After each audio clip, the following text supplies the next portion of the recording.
This week on the show. I grew up with my mom. My mom was a single mom. She was pretty young when she had me.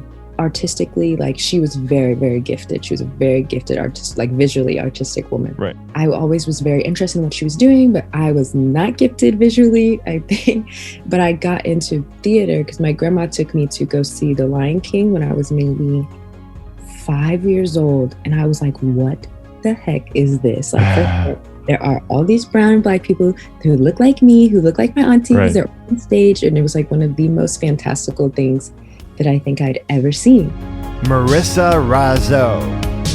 I had talked to a few agencies and met with a few like mother agencies, and they had said some crazy stuff to me about, yeah, like what? Like, if you want to model, you need to lose like 20 pounds. And I was like, I don't think I do. I'm not going to do that. Like, that's not happening. Model.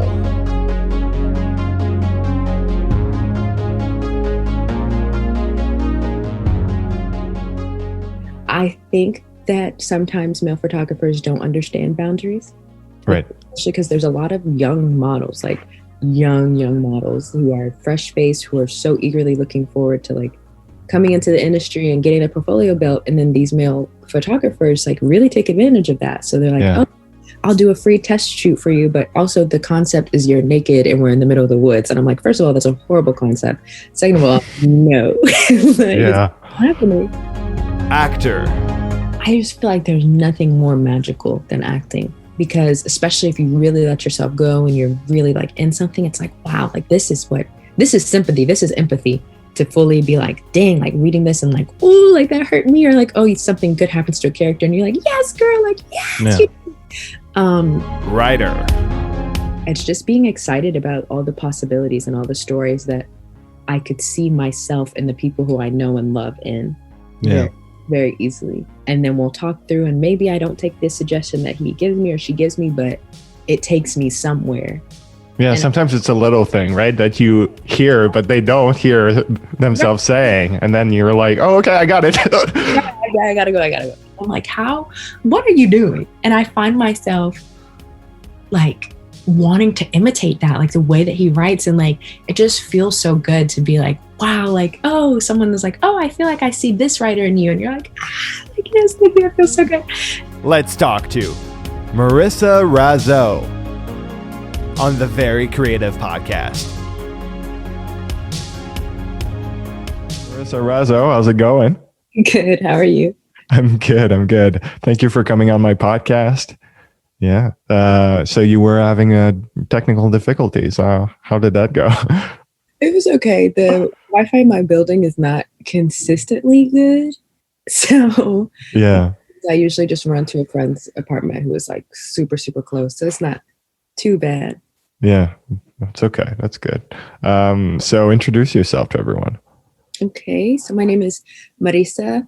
I am a student at NYU. I'm in my third year at NYU right now, studying drama with a minor in screenplay writing and filmmaking. Wow. And I'm really focused right now on making films surrounding my identity as like a Black person, as a Black woman specifically, and trying to capture like the vastness of that, the intimacy of that, and kind of the spectrum, and trying to create the worlds that I live in. Yeah, that's great. Yeah, I didn't know that you minored in screenplay. That's awesome. I'm a writer too, so I'm always yeah. So where did you grow up, by the way? I grew up in Virginia.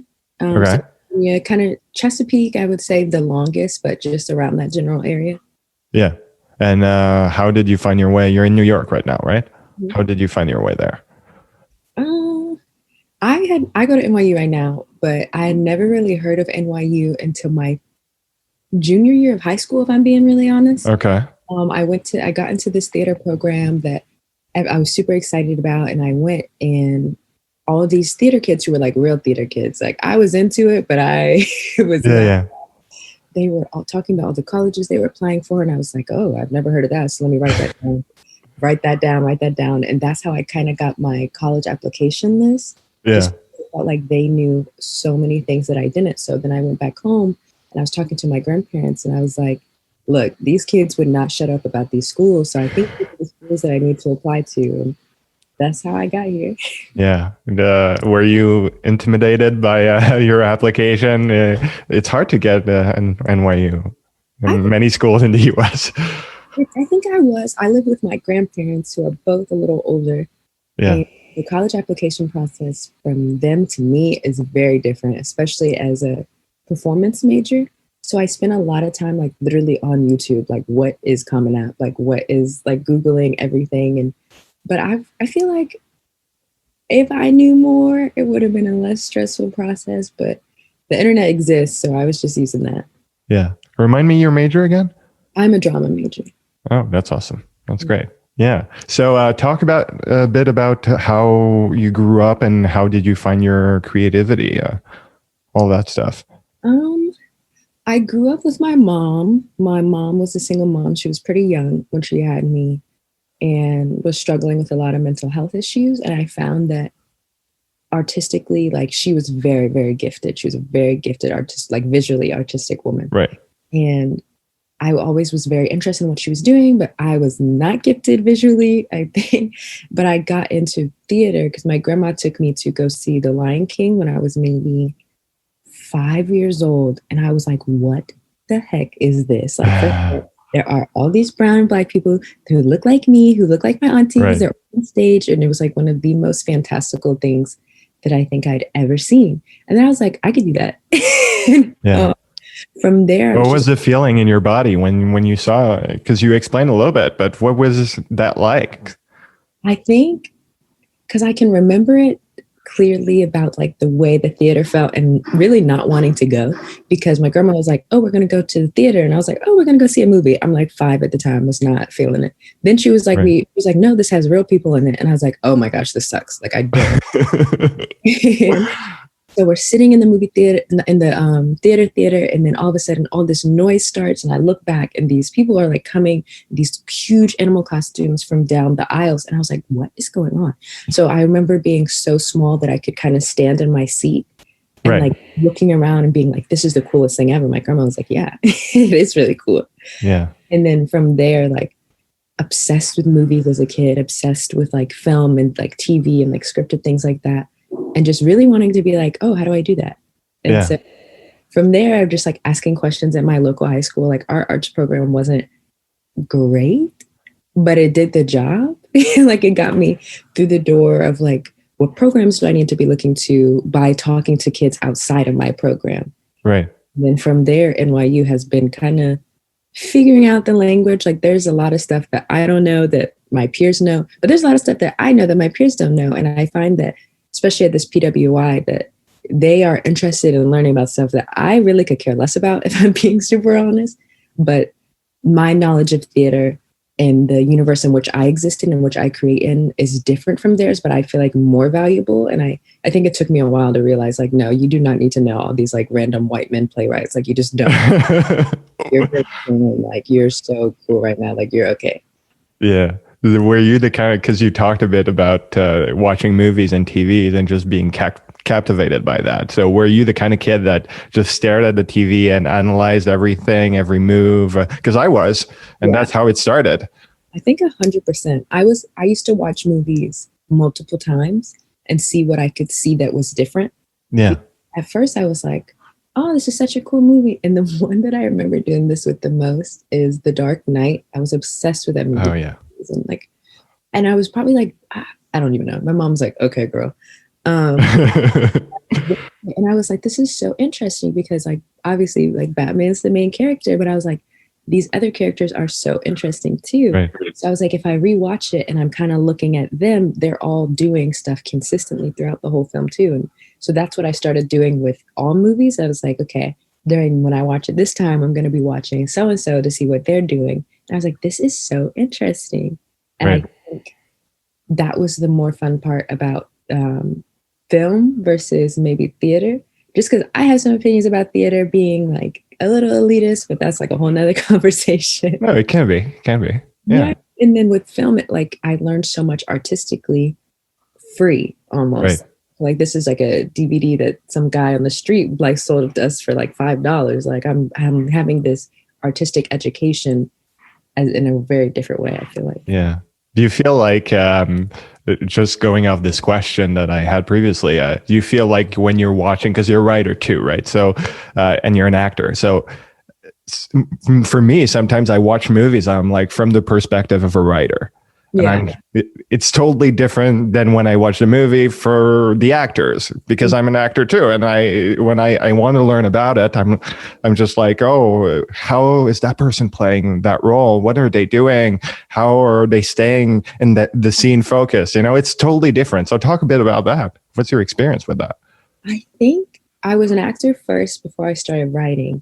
And it wasn't until I was in my acting program that I realized maybe I was really interested in writing, and the way to approach acting for me was thinking about the author's intention. Yeah. It made more sense. And I remember there's a quote by Stephen McKinley Henderson, who's like a fantastic actor. He worked a lot with August Wilson, about your goal as an actor is to be like, from the first page is to do what the author intended from the last page. Like you have to get there. You have to make that arch completely.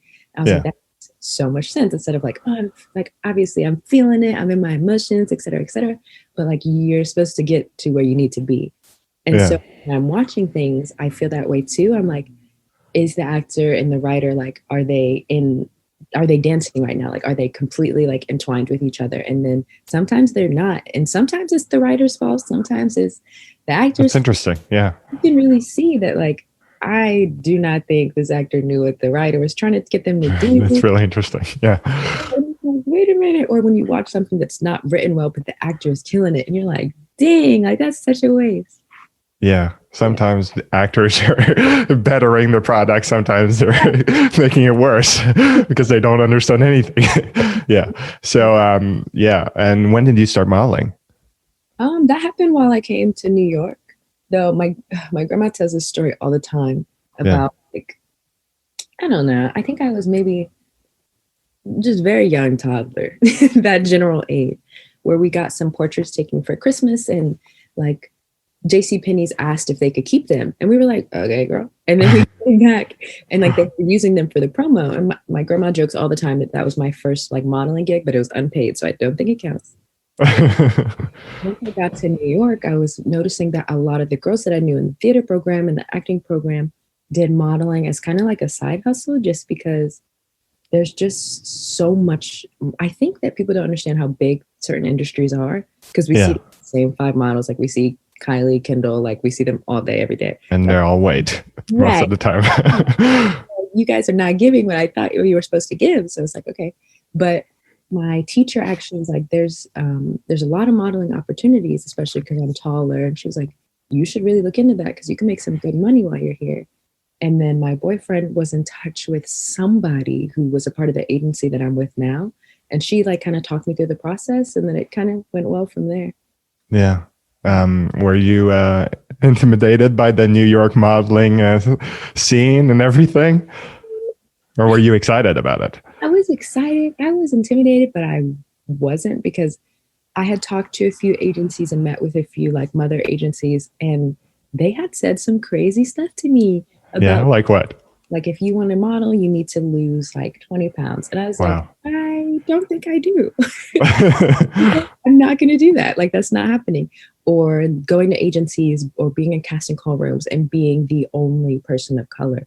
And I was like, this is horrible. Like, if there's not another Black girl, if there's not another Black girl who doesn't look like me, I'm not a part of this project, and I'm not doing it. And I just felt like, I was like, wow, it's so easy for some people, specifically like white girls, to be able to go into this industry, not do things very well, and go far. And I was like, okay, so if I work really hard and I learned what I need to be doing, I could go pretty far. Like, so my whole goal was not to let the idea of whiteness and like this, like the Eurocentric center, like standard of beauty, I was not going to let that intimidate me. And I was like, no, that's not happening. Like, you know who you are, you know, you're a very pretty girl, and you have to think of this as a job. So learn your angles, learn what you need to do to make yourself comfortable, and do the work. And I was like, okay. So now when I go, I'm like very specific about like what I need to do, and like make sure that I don't misrepresent myself or allow myself to be misrepresented. Have you seen a change in how they treat you and how the industry like is going with diversity? think so. I think because the agency that I'm with right now is run by entirely women, which is really nice.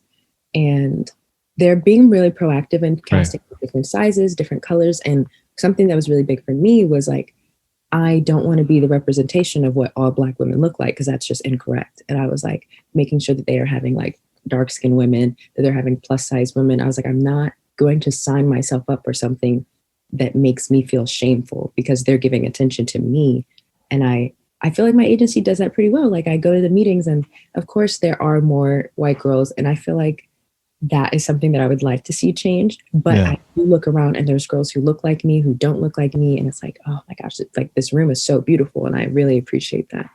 Yeah. Do you see, because there's modeling, there's the models and there's the people behind the scenes. So do you see them treat you differently a little bit, or how do you, I think that photographers and makeup artists do not often know how to work with Black women or people of color in general, because there has been not so much in New York. They're a little better in New York. Right. But there are people where I would go to shoots and they didn't know how to do my makeup, and I knew that I looked not right. Or working with more male photographers sometimes is a little uncomfortable because I think that sometimes male photographers don't understand boundaries. Right. Especially because there's a lot of young models, like young models who are fresh faced, who are so eagerly looking forward to like coming into the industry and getting a portfolio built. And then these male photographers like really take advantage of that. So they're like, oh, I'll do a free test shoot for you. But also the concept is you're naked and we're in the middle of the woods. And I'm like, first of all, that's a horrible concept. Second of all, no. Like, it's not happening. Oh boy. Especially when you're young and you're ambitious and you want to like make it, and it's like, I will do everything. You don't think about that. You don't think about, it's okay to say no. It's okay to just not do it. So a goal for me has been to like try to find as many like women photographers as I can, working with women of color, just because I just feel more comfortable personally working on a team where there's women of color. And it's been going good. Like one of my friends, Lauren Darden, is one of the most talented photographers I have ever come in contact with. And when I shoot, the photos just come out so much better because not only is she an incredible photographer, but she has such good energy. Like she's truly taking care of the model. And I think that shows in the photos. And she's not afraid to let me play my playlist where the music is the music that I like to listen to. That's great. Me feel comfortable. Whereas sometimes I'll shoot with photographers and they'll be like, oh, put some music on. I'll be like, are you sure? And they're like, yeah, put on whatever you want. And then when I put on Meg Thee Stallion, they were looking at me like, oh my gosh, why did you pick this? And they're just making comments. And like, so we're both uncomfortable, or I'm uncomfortable because they're looking at me a certain way. And it's like, you guys are wild. Like, you guys have to get it together. Wow. Not everyone wants to listen to like the pop charts. Like that does not make me feel cute. That's a good point. Like, do you feel like you need to feel good, or do you need to feel a certain way to take good pictures? Or yeah, I think 100%. I think. Do you see that result? Yeah, you can really see, especially. I just think it. Like when I'm taking pictures with like, say, Lauren, or even another photographer of color, or a photographer who's like from the jump, like really sitting down, like as soon as you come in, talking to you and like trying to make you comfortable, versus one who's more in and out, who's probably making strange comments or like just inappropriate the whole time. Like does that happen often? It definitely happens often. And I think it's very often for models of color and actors of color. Because sometimes, like I've heard horror stories from people about going to get headshots done, and then all the photographer can say is like little racial comments or like little like sexualizing comments. And even my experience with going to take photos with someone, and I was wearing like athleisure wear, like it was nothing, and just little comments about my body, and just like, and I was like, this is not. And of course, like I like to maintain professionalism, like. You make all the little comments you want, especially if it's helpful. Like, like that's not it. Like, go like this. And I'm like, okay, cool. But when it comes to maybe degrading, and it comes from entitlement, and it comes from usually a place of like white ignorance, I feel like that's really unacceptable. And it puts models in a position like I should be able to show up for a job and then be able to do my hair, do my makeup, and not make me feel like I shouldn't be doing this job. The same way that these white girls come in and the expectation is that they're going to be taken care of. Do you feel that if you call them out, it's dangerous and your career can be in jeopardy, or do you feel they're going to treat you differently? I think there's always a hesitation. Yeah. And I think for me, when I was younger and I was getting into acting, it was more like, oh my gosh, I'm so nervous, because when I did it for myself, I often found that I was met with a lot of like hostility and like just off the wall stuff. Like no one wants to be called a racist, but they want to behave racist. But now, as someone who is older and has more grasp on what I find acceptable and what I don't, if I'm not comfortable in the moment, I just text my agent or I'll call her and be like, hey, this photographer made me very uncomfortable. Wow. And she's like, okay, cool. And I think you have to have a good relationship with your agent and your agency to know that they're going to stick up for you. And the first time I felt that way, I think I had gotten my hair braided and I was really excited, but one of my teachers had made a very strange comment about taking them out before I went for the shoot. And I was like, what? And I remember offhandedly mentioning it to my agent, and she dropped what she was doing and she called me and she was like, do not feel that way. We love the way that you represent yourself. Like, you are very versatile. Like, as a Black woman, like, this is how you look sometimes throughout the year. And she's like, that's fine with us. You can keep them in all year if you want. And I was like, woo, that's a good sign, because now I feel more comfortable being able to do this. But I do think that agencies, when they're hiring young people of color, should make it more of an extension on their part, where they're like, hey, we recognize this. If you ever run into any kind of trouble, do not hesitate, rather than, oh, if it happens, reach out to us. But they don't ever tell you that that's okay, because then it puts a lot of responsibility on us. Whereas, like, we don't even know if you're cool at this point. Like, we don't know if you're going to be like, what did they say that was wrong? Like, yeah. I feel like a lot of companies have to be more proactive right now. Yeah. And it's really good what you said about having a good relationship with your agent, because so many agencies also take advantage of people. Right. And especially young people, like you mentioned earlier, like, young people are ambitious and they want to like really make it. So they'll sign with anyone if they're not conscious about it. People want to be successful. And I think that drive is really helpful, but it can also be really detrimental. Yeah. So successful, especially like as a woman of color, like, you have to know your boundaries first. Right. Wow. Yeah. So do you find modeling, no, I think it's really interesting. We're laughing, but I think it's really interesting, and it's really important for people to hear that. And yeah, especially for young people that are going into modeling and are going into big cities like New York that are intimidating. But my next question was, because you're a writer, you're an actor, do you find modeling as creative, or what's your relationship with creativity and modeling? Nothing stays buried forever, especially not the past. Yesterday is Not Yet Gone, a mystery novel by Gabriel Veiga, host of the Very Creative Podcast. Available now, paperback and digital. GabrielVeiga.com. Buy it now. What's your relationship with creativity and modeling? I think at first I didn't think it was that creative, and I was like, I'm just, they're taking pictures of me, like, it's cute, whatever. But then I think I watched Ashley Graham. She was doing some video. She's a wonderful model, like, and she was talking about, she was either talking about modeling or she was talking about something, and she was like, yeah, like, I like to do a certain thing when I'm modeling, and she made it seem more as a process rather than, because I was thinking, like, this is work, like, you take a nice picture, you go home. And I was like, oh wait, that's really interesting. Like, you really have the power to create a really, really strong image through very, very nuanced changes in your body and your face and your movement.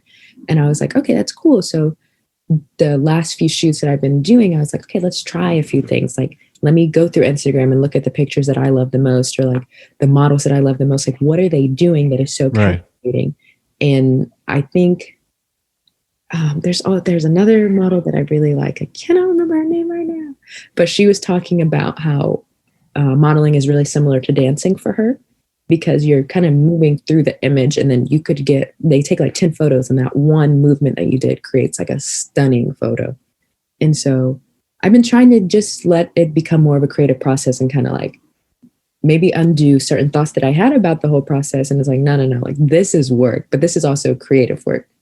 Yeah. Do you feel it's because you have been doing this for a while now that you now take more freedom? When I first started, I was like, oh my God, please don't let them know that I'm nervous right now. Like very, very scared, very, very stiff, not cute, but trying my best. But I think, like I'm trying to like, and it sounds vain, but a lot of it is just looking at yourself, which I was like, I literally can't do that. Like, that's so goofy. And I was like, no, like you need to sit in front of the mirror and like, what makes you look the most attractive? And I think, especially as women, we're like, oh my gosh, as soon as a woman shows any kind of vanity or any kind of self-love, people are losing their mind. They're like, she is just doing too much. And I was like, oh my gosh. Yeah. So, like, who cares what they think though? I was like, girl, you look good. You need to celebrate that. This is your job. You're literally getting paid to look good. So I feel like I had to like, I caught something that is not a thought of me. It's a thought of someone else that's put on me. So I need to like nip that right now. That's really powerful. not getting it, because everyone has that. Like you think, oh, they're gonna say that probably, and am I gonna? Especially as a writer, you're like, what are they gonna think of that scene that I'm writing? Are they gonna comment? And that can get into your head, and that can like influence your process, and it shouldn't at all. Yeah. So how do you feel? Do you feel the same way when you're writing? When I'm writing, I know who my audience is. Yeah. That's interesting. I know, just again, going to NYU, having a lot of old white men. They're always reading my stuff and they're like, I don't get it. I don't like it. Why are there no men? Why are there no white people? Why is the white man the antagonist? And I'm like, I wonder why. Like, I don't know. I don't know. Like, that doesn't sound familiar at all. Or they're like, I don't get the references. I don't get the joke. I don't get this. And it's like, you don't have to get it. You know what I mean? That's crazy though. I have a girl my age who's also a writer who can read this and give me the technical critiques. And she knows the script because I'm not writing in your language. I'm not writing in your universe. My universe is Black-centric, Afrocentric women. Like, if you don't get it, that's cool. But you can admire that I'm doing the technique well. And I think that's what I'm taking advantage of at NYU, the fact that they are giving me technique, they're giving me resources, they're giving me like opportunities. Like you can open the door with the name NYU in a heartbeat, but they might not have the doors that I want. And so I need the doors that I want by just, again, collaborating with other artists. But I think a lot of the time I'm like, I do take in consideration some things because, like, again, like as writing is from a place of privilege, like I am not the epitome of what Blackness is. And so I need to keep that in mind when I'm writing. I need to make sure that it's not centric to my perspective. If I'm writing something about myself, I always make sure to kind of have that clear. But again, like I think that's okay to take that in because you should, like, you want people to read your stuff and feel good. And you don't want to be like, oh, if she would have just did that. And I was like, dang, because I watch stuff all the time. And I'm like, dang, if they would have just done that, more people would have felt included. It would have been more realistic and people would have felt good watching it.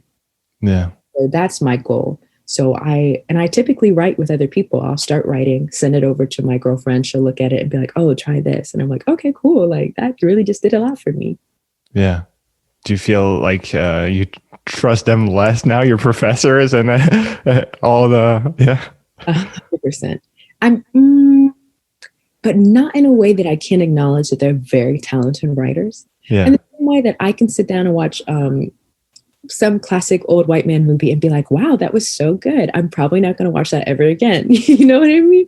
Yeah. Like they're very talented, but it's just not my intentions and my goals. So I can recognize, I can read my teacher scripts and be like, oh, that was so fire. Okay, now I'm going to go watch this. But I don't think that they do that for us. They're like, don't get that. And I'm like, oh my gosh, like, okay. Can you get past the fact that you feel like an outsider and read my work well? Yeah. I always wonder What do you think of like Lord of the Rings and all those white men films? What do you see when you watch them? I love sci-fi, fantasy, all that stuff. But the thing is, for me, those aren't white man films. They Right. are, but most of the time with sci-fi and fantasy, they take the stories of people of color and make the protagonist either like a white teenage girl, 12 to 18, or like a young white man searching for himself or something like that. Because if you watch some of these stories, I'm like, you guys are literally writing about like something that happened in history like 30 years ago, but you just added a spaceship and like swords. Like, dude, you're not slick. You're not slick for that. Yeah. But, and I think that's why so many people are like young people of color are attracted to sci-fi and superheroes because we see our stories, but we don't see ourselves. And I feel like that is the responsibility of the casting and the writing. And I don't know where that disconnect is. Yeah. Especially because I used to be such a nerd. Like, I mean, I still am, but I feel like I'm not ashamed of it. And very, It very, shouldn't be. Yeah. it's cute. Yeah. I was really into X-Men. Like for some reason I was obsessed with it. And then I remember reading something, some article where they were drawing comparisons to like Magneto, Professor X within like the guise of civil rights and like Martin Luther King and Malcolm X. Like, why did y'all not go all the way? Like if you're like stealing this plot line, why did you whitewash this entire cast? Like that's not cute. Really interesting. Yeah. I was like, it would have been so easy. And I just feel like Hollywood has to catch up. Like we see it. Like when I watched stuff with my grandfather, he was like, don't be fooled by that. This happened in this year in this state. And I'm like, dang, really? And he's like, yes. Like you're telling me that Star Wars isn't about like oppression and all this other stuff. And I was like, but you have maybe one person of color in that whole cast and he's a man. Like, no.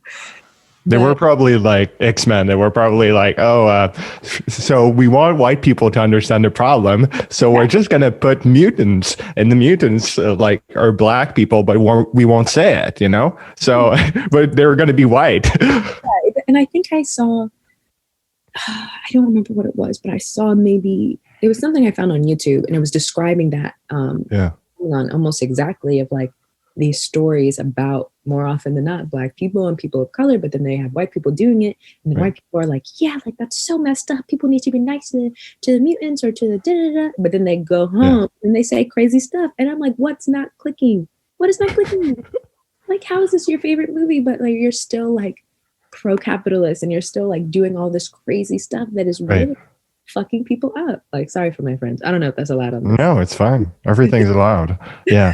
I don't know. It's just weird to think about. The last time, especially because we were talking about The Dark Knight earlier, I was watching it and it's one of my favorite movies, but I was looking at the trilogy. I was like, damn, there's not a lot of diversity in those movies at all. And also Batman is not a good person. Like he's really running up on people who are in poverty and beating them the fuck up for like no reason. And I'm like, dude, you are the problem. Yeah. Really interesting. And it's an interesting conversation. It is. And I talked to my friend Ryan Wise, who is an incredible filmmaker and writer. And we talk about all the stuff that we're into, like nerdy stuff. And then he's like, dang, but then I go home and I'm like, dang, that wasn't right. Like I was probably sympathizing for the wrong character at this point. And I'm like, you're really right. You're right. Yeah. So you talked about writing with other people. Talk a bit about your writing process a little bit, and where does it go from the beginning to the end, and what do you write? I think everything comes to me as like, oh, that would be such a cool idea. Or like, oh, what would you think? I think I write in terms of my friends. Like the characters that I write are representations of people that I already know. So nothing is like super, super original. And then I'll be sitting, I'll be like, then I'll call my boyfriend, I'll call my best friend and be like, wouldn't it be so cool if me and you like, da-da-da-da-da? And they're like, yeah, that is really cool. And I'm like, okay, I gotta go. I'm gonna go write this down. Yeah. And then from there, like I kind of like word vomit like a vague plot. I'd be like, oh, then this would be cool. And then this would be really cool. And then this could teach a cool lesson and like making it come full circle. But then after that, that's when I'm like, oh boy, like now I have to go through each scene, write dialogue. But I think it's just being excited about all the possibilities and all the stories that I could see myself and the people who I know and love in. Yeah. very, very easily. Do you, because again, you said you write with other people. When does that happen? Is just talking to people on the phone, or? I think so. I think, and I'm not usually too scared to ask for help. Like if I don't understand, like I'm like, oh, like this is a plot hole, or like it's not, the transition from this to this is not making sense. I'll be Yeah. like, okay, you know who I can do? I can call Lauren, because Lauren is also a writer on top of a Okay. writer. Right. Or I can call Ryan and be like, this is not adding up. And then we'll talk through, and maybe I don't take this suggestion that he gives me or she gives me, but it takes me somewhere. Yeah. And Sometimes it's a little thing, right? That you hear, but they don't hear themselves saying. And then you're like, oh, okay, I got it. I gotta go. I feel like a lot of that is through talking it through, because essentially you're creating like a universe, you're creating like something living and breathing, and it can't be on the page the whole time. So when I talk it through with someone, I'm like, oh, I see what I was missing when I was just looking at it. Because when you talk it through, you almost have to use an entirely different language and I guess like sentence structure when you're talking about it versus like thinking about it, looking at it, because you're trying to make your universe make sense to someone. And then you're like, oh, I see why that didn't make sense, because I have a huge hole right here. Like, duh, girl. But I feel like it's nice. And I feel like I really admire collaboration, because I think that's how you include everyone's perspective. Yeah. I'm like, that's how you know that there were multiple people in the room all creating this universe. And I was like, because I feel like when I watch things and I was like, oh, that's horrible representation, or like, oh, that didn't make sense, or I can tell a man wrote this, like not giving. And I was like, especially if they're writing about women, I think that's, again, something that you can really tell. I was like, okay, so why don't I can't figure out every like perspective of the universe. I have a pretty good gauge because I love to write and I love to create, but asking for a few little glimpses into it does more good than harm. And I think a lot of writers are scared to do that. Like, oh, then I didn't really write it. Yes, you did. But you just don't know like how maybe your girlfriend would truly react. You have maybe a perception of how she would react. And I don't want to write based off of perceptions, because I think that's dangerous. And if it's not dangerous, like not everything is super dangerous, but it's just not right. And I feel like I'd like to write something where people go and they're like, oh yeah, that's true. Even if like we're shooting like laser beams at each other, it's a sci-fi like blockbuster, I want the characters and the situations to be true. Nothing stays buried forever, especially not the past. Yesterday is Not Yet Gone, a mystery novel by Gabriel Veiga, host of the Very Creative Podcast. Available now, paperback and digital. GabrielVeiga.com. Buy it now.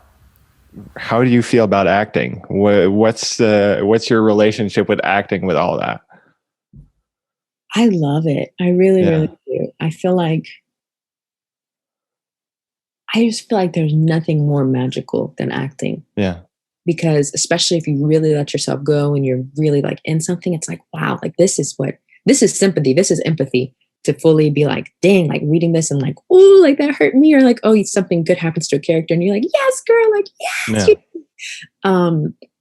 But again, I think during my time at NYU, I lost a little bit of what made me really happy about acting, just because it's tough, right? It's completely, you're not in control. That's the thing most of the time, unless you create your own work.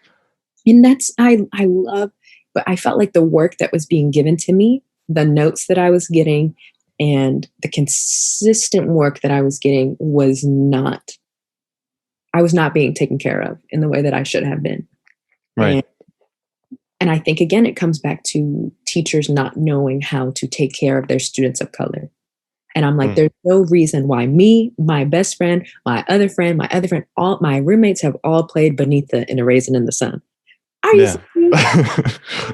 Girl, like, why is that the only play that y'all can think of? Or something by August Wilson. Wow. Nothing against these. These are classics. These are our, like, this is the Bible. These works are important. But they're acting like that is the only work we can do. Yeah. And it's like, first of all, if you're going to give me this work, you need to know this show. And I've been in situations where a teacher has given me notes on the show. And they were so excited, like, yeah, you're going to love this. And I was like, oh my God, I know it's a Raisin. I know it. And then they give me notes So I know that they haven't even read the play. Yeah. And I'm like, you guys are crazy. Or giving me notes on scenes that is just incorrect. Like, oh, I think right now you were probably really angry, right? And I was like, no, I wasn't. Or like, oh, you weren't showing a lot of emotion, so you weren't feeling anything. And I was like, that's not true, because maybe the way that I express emotion, and then someone else can be in the class and be like, no, I knew she was mad because of the way she was talking, the way she was moving. And I was like, I don't think they're willing to. And I don't know. I don't know why, because I feel like people who are attracted to acting are attracted to empathy, and they're attracted to they're attracted to different universes. But I think, again, it's coming from a place of ego, and it's coming from a place of guilt that is super unhelpful. And so there was a while where I was like, I don't know if I want to do this anymore, because they're making me feel like something's wrong with me. Yeah. But I'm getting all this feedback from this teacher who shares something in common with me. And I'm like, why am I so miserable outside of this class? And I think that's when I was like, this is not about to happen to me. You guys are not going to ruin this for me, especially when I'm paying this much money. I had to sit down and talk to the head of our program and be like, this is not working. Like, the stuff that you're giving us is not making sense. And I just feel like there's no excuse at this point. Yeah. I'm like, it's 2020 at the time. There's no reason that we should be doing a Raisin in the Sun every year. Like, what are you doing? And then getting the same feedback. Like, why am I getting the same notes that my friend is doing for the same exact part when we are doing it from completely different perspectives? Like, it's not adding up to me. But it's true, right? Because I studied that play at university, and like I did a drama class, and it was all white plays. Now that I think about it, and until we got to that play. And then we moved on to other white plays. So it's crazy. Yeah. And I'm not saying that. And I think that people don't realize that actors of color have to not only be equipped at like knowing the plays that represent them, but we have to know how to represent ourselves when we're playing stuff that has nothing to do with us. And I'm not saying that in the sense that I can't pick up a play and like sympathize and empathize with a character who doesn't share my identity. But first of all, I don't talk that way. Second of all, the stakes of the situation is I don't really relate to it, but I'm going to give you what I need to. Right. I think that when they think people of color, they're like, oh, I should find a play about racism. And I was like, my universe does not revolve around white people and what they're talking about. Like, my universe revolves about me and my people, my community. And yes, we bring up whiteness and white people, but it's always in contrast to us rather than the way that they see it, that people of color is in contrast to whiteness. And I'm like, no, like that's a very limiting perspective. Like, we fall in love, we have stories, like we're queer. And I think one of the big experiences with me was I got assigned to do a scene with one of my best friends. Very, very excited. We were both queer, we're both Black women, and we're like, yeah, like we should find something like cool. And the teacher was like, you have to pick. We were like, what? He was like, you guys can either be Black or you can be queer. And I was like, oh boy. I was like, I don't think that's right. And sometimes I do happen to have a slick mouth, and I don't mean to, because I try again. I'm not trying to ruin relationships, but if you're wrong, you're just wrong. And I was like, I just feel like you're a theater professor and you've been doing this for a long time. And I was like, you're telling me that you've never read a play where someone is both queer, Black, and women identifying. Yeah. And he was like, I got all flustered, and he was like, no, I can find it. He finally found it. It was very easy. It was something written by an alumni. And I was like, you're not doing the work. And I'm like, if you're making me do the work, I'm paying you. You need to be doing the work for me. Yeah. But I think I had to find again the joy in like finding spaces in which I can act, and it felt good, and it felt like the reason why I wanted to do it. And I found those spaces. I found those spaces at NYU. I did the Black Arts Intensive at the Billie Holiday Theater. Right. And I had the most fun I've ever had in an acting class, because I didn't have to worry about anything that they would project onto me. It was purely critique. It was purely acting. And there have been teachers that are super, super dope, and like, I don't have to worry about it. But more often than not, there was always something said to me that I knew wasn't about me. It was about like having teachers being like, oh, doing Meisner work. And Meisner is a lot of perceptions and like assumptions. and teachers assuming the craziest things about me and my classmates. And I was like, how did you get that? Or having a substitute teacher one day doing Meisner. And she's like, I wasn't expecting you to be so gentle, because my partner started crying. And I was like, what about me didn't seem gentle? Like, I need you to speak that. Like, you're not going to get away with just saying that and then like, haha, like, no, like, what do you mean? Yeah. And hearing from my other classmates who are going through similar things, and just, you cannot give everything when you feel like anything you give is going to be taken the wrong way. Yeah. And I love playing a villain more than anyone. The villains are the more fun characters. Yes. But you are not going to make me out to be a certain way when I know it's not me. And again, like I always try to remind myself, like, is that my thought or someone's thought that was put onto me? And so if that means going to a friend, my colleague, rather than my teacher for advice about my scene, which is a little frustrating because you're paying for this. And that's what's really got me like, no, you are paying for this. So you are going to advocate for yourself. You're not going to waste however expensive NYU is to be sitting in silence and suffering. And that did affect me poorly. Like, I had a teacher who almost for the entire year made my year with her horrible, because I was like, you cannot treat me this way. And especially me and other people in the classroom, she was terrible, to the point in which we had to have a faculty meeting about her kind of backing off. Like, she was so terrible to me, and I wanted to transfer. I didn't want to do it anymore. And I was like, that's not fair. Like, the universe is changing. You are no longer the center of the universe, and you never have been, first of all. But now I just can't. NYU is very silly sometimes, but I can say I've learned a lot, and I've had some excellent teachers who have really, really done a lot for me. But I think they make it unnecessarily hard for us. Right. And then praise us in the process. Like, oh, we have so many students of color. And I was like, well, all of us want to leave. So do you really? Right. So talk a bit, who are your inspirations? Who do you look up to? I genuinely think Viola Davis is a walking masterclass. It doesn't matter what she's talking about, but it makes sense. And I remember I was watching Giving Voice, which is a documentary on Netflix that one of my friends was in. My friend Callie Hawley, she did the August Wilson monologues competition, and she got very, very far. And I was so proud of her. And throughout the documentary, Viola Davis, Denzel Washington, Stephen McKinley Henderson, and a few other actors were just talking about their process. But Viola Davis was just dropping gems the entire time. And I've been obsessed with her since probably middle school. Right. And it's just like, wow, like, she's incredible. Anything she says with such truth and she just knows what she's talking about. And I'm like, wow. And also, she brings a lot to each project I've ever seen her in, even from like, I think she was in that superhero movie that people didn't like. Suicide Squad. Yes, she was in that movie. And she ate that up. No one had anything negative to say about her, but then she can eat up this and this and this. And I was like, she's always great. All consistently. Yeah. Has anything negative to say about her as a person and as an artist. And I think because that coincides very well, I just think that's astounding. Like, I think she's literally one of, if not the most talented actress right now. And I'm waiting for her to get her flowers. And I feel like she's getting her flowers in my community, but I'm like, no, like, y'all need to give her flowers. Like, man is giving everything. And they're praising Meryl Streep, but it's great. It's great, but she's been praised enough. You know? No beef with Meryl Streep. Like, she's cool, talented, whatever.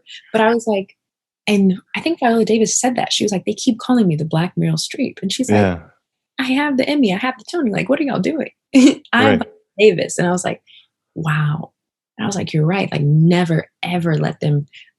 I just feel like there's a way to advocate for yourself. And I feel like watching my heroes do it has made it so that I feel like, wow, like, no, I deserve to not feel like shit in this space. Yeah. And then it also makes you want to do the work because you're like, it's worth it. Like, look at them. Like, it's so worth it. And then another big one for me is Issa Rae. I think. Yeah. I love her. I think I love her as a person. She's a Capricorn too. So I was really feeling that. That was good.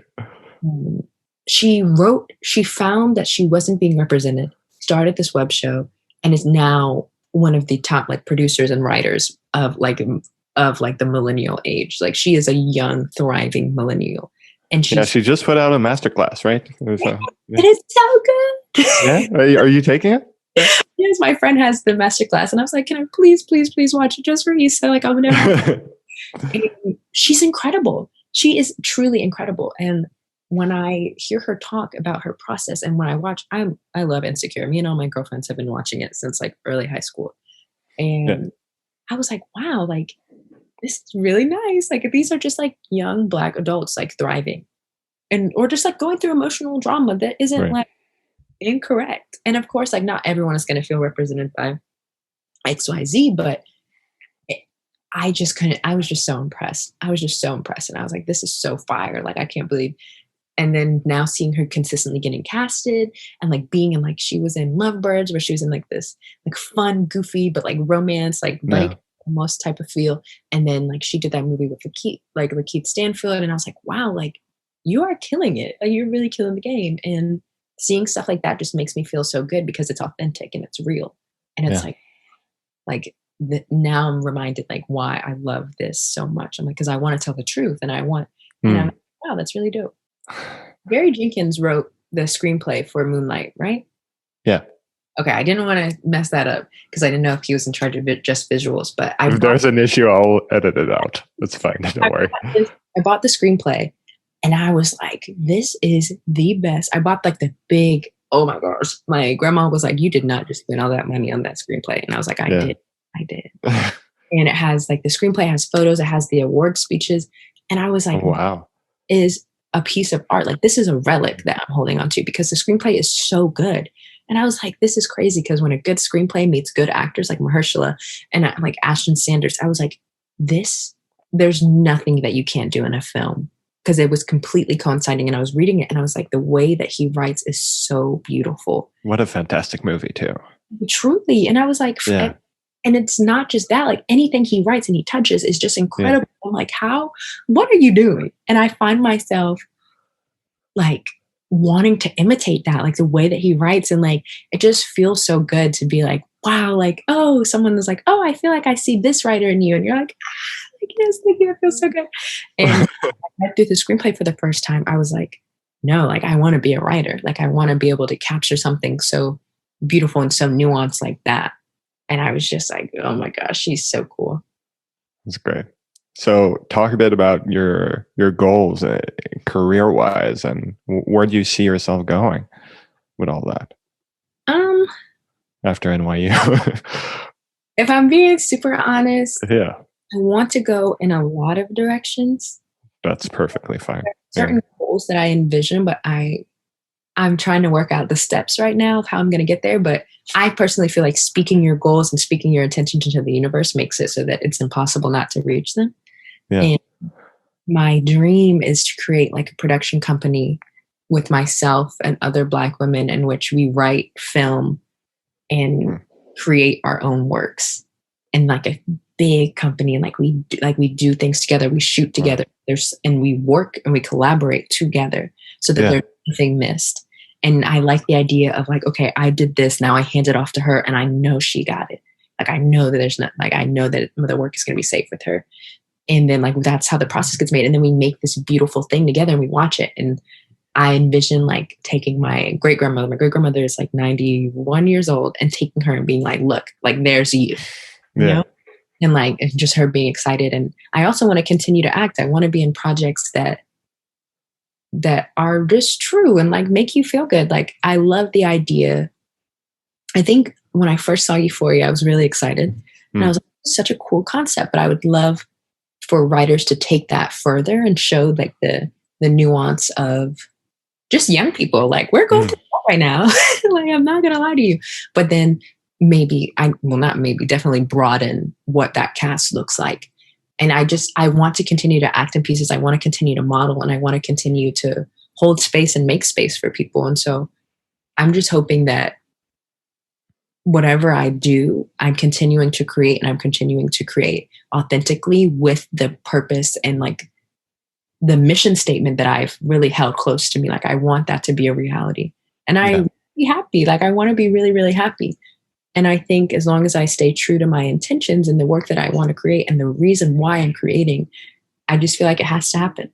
Yeah. And hoping to really usher in space for other artists, especially because, like, again, coming from the high school that I came from, coming from like a young single mother, everything that I learned was it was difficult. And there were so many times where I was like, I can't, like, it's just not built for me. This place is not built for me. I don't know what I'm doing. And I would love to create a pathway for kids like that to be able to never have those moments of hesitation. So in my head, I'd love to create maybe a school or like a scholarship program, something that gets students from point A to point Z. And Z is like the hard stuff is, and like without having any of the turmoil that comes in between. And so I don't know what that looks like, but I know that that's something that's very, very important to me. Yeah. That's great. So how do you deal with anxiety, and how's that for you? I'm a very anxious person. Like, I'm not even creative for people all are. We are nervous. Somebody's in on us. Like, what's happening? That's why I ask. Oh my gosh, not reading me. You say I see it. I do.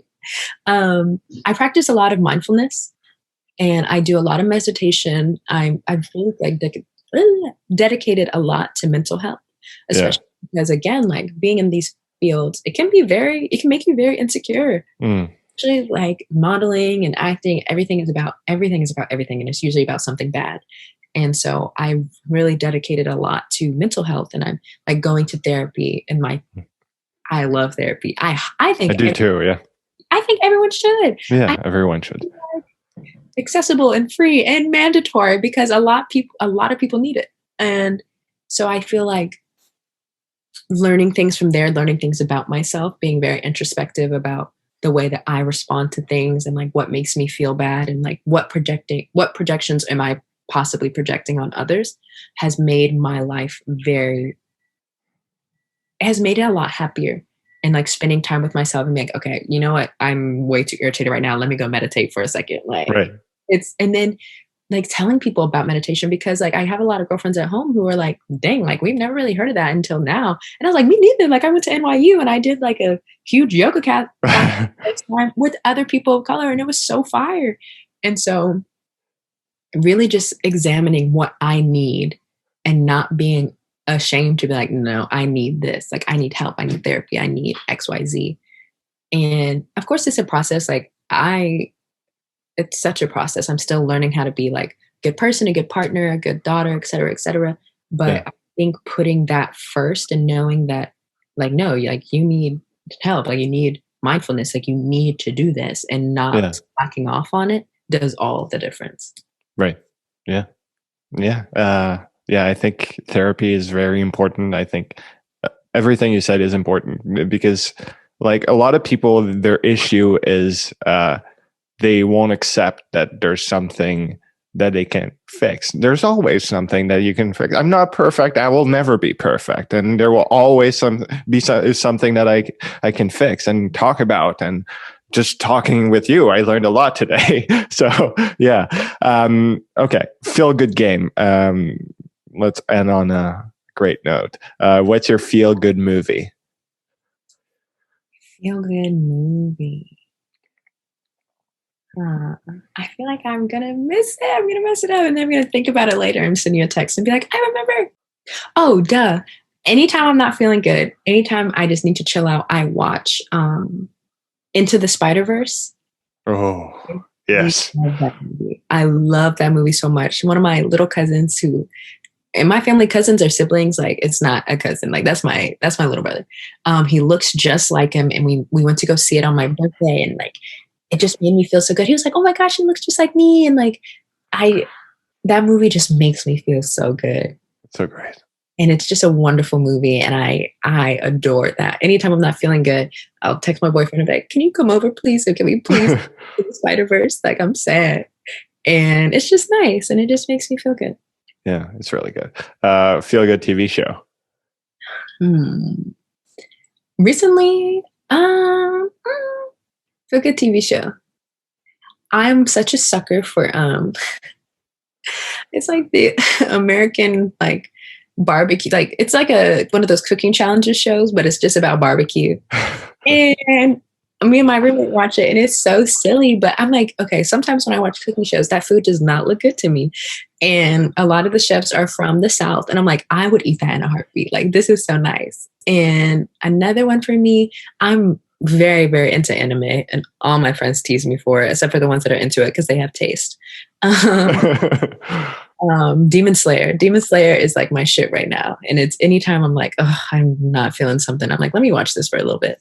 I heard about that. I need to watch it. Yeah. It's very good. Would recommend. Yeah. What is your feel-good song? Soul Sister by Bilal. I love that song. It's such a beautiful song. It just makes me feel good. I'm like, wow, this is love. There you go. Thank you for all the suggestions. Yes, of course. Yeah. Well, thank you so much for coming on the podcast. And yeah, it was great. It was great. Thank you. Thank you so much for having me. Thank you so much. Bye. Thank you. Bye. You've been listening to The Very Creative Podcast with Gabriel Veiga. To find out more, go to gabrielveiga.com/podcast or find us on social media at The Very Creative Podcast. You can also watch the podcast on YouTube. Just search for The Very Creative Podcast and subscribe.